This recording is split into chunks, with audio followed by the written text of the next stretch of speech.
they don't want me out. They don't want to talk to me. They don't want to hang out with me. I get along okay with the day staff. I get okay with the 11 to 7 staff, but the 3 to 11 staff just, they don't like me. And I know that if I make a big deal out of it, it's only going to get worse for me. That's important stuff. That's important stuff. Do you remember that conversation? And it was like, so we're doing this really involved process with this guy, and we're doing all these risk assessments, we're doing this process and everything else.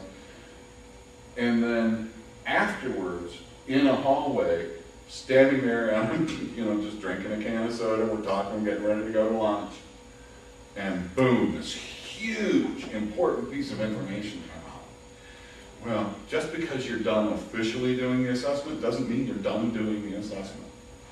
This is a dynamic thing. This is something, it's not like you go, oh, well, we'll update your plan in 6 months. The idea is that you're creating an environment for continual learning for you as an organization. So that as you become more aware of stuff, as they become more aware of themselves, that when they share something with you, you use it to their benefit. You acknowledge it, you value it, you encourage them, and then that helps them to go on and do better. So, all right. So this is the part about the whole communication, and the conversations are important. How fights get started, what you eat, and no matter what he says, he's wrong at this point. What, you can't read? The point being is that when we're having these conversations, what people say to us isn't wrong. It is what it is. It's what they feel, it's what they think, or it's what they're needing to portray. Okay? Now, understand that sometimes the way I behave isn't really the way I'm feeling, but I'm behaving as a protective mechanism. I'm behaving that way to persuade you of something, to convince you that I'm really mature and grown up and responsible.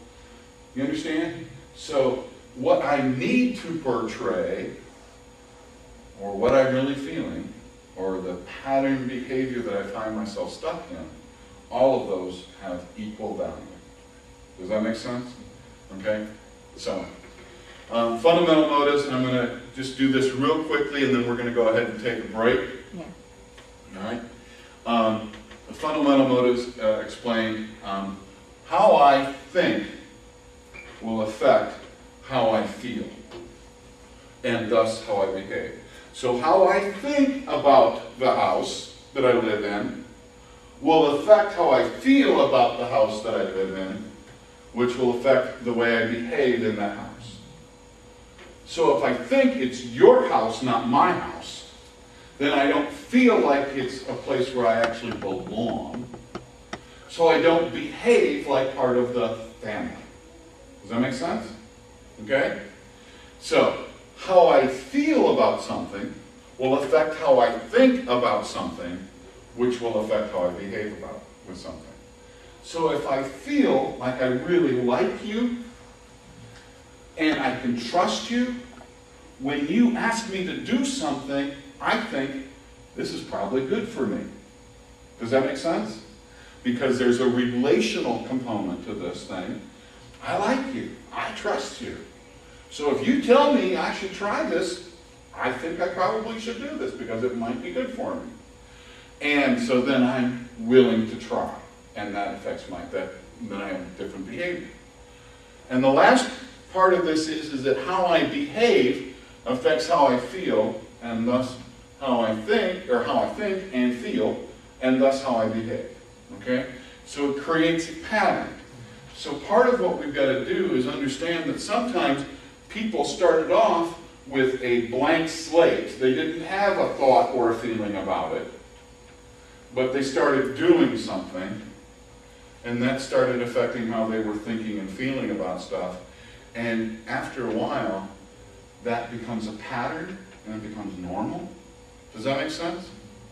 Okay? I went into the house, thought it was a cool house. People were nice to me for a couple days, and then my stuff started disappearing, so I had to hide my stuff so that people didn't steal it, Okay, so now I don't really like the people I'm hanging with because I don't know who to trust and who not to trust, because what I know is somebody's taking my stuff and I don't know who it is. So now I'm getting a little more protective, a little more hoarding, a little more, paranoid about people. Do you understand? And then that just reinforces the chain. And so we're starting over again. So part of what we got to do is figure out where do these fundamental motives come into this equation.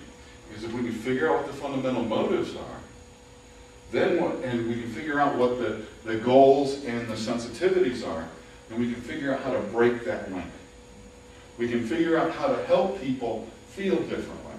We can help people think differently, but most importantly, we're going to help people behave differently.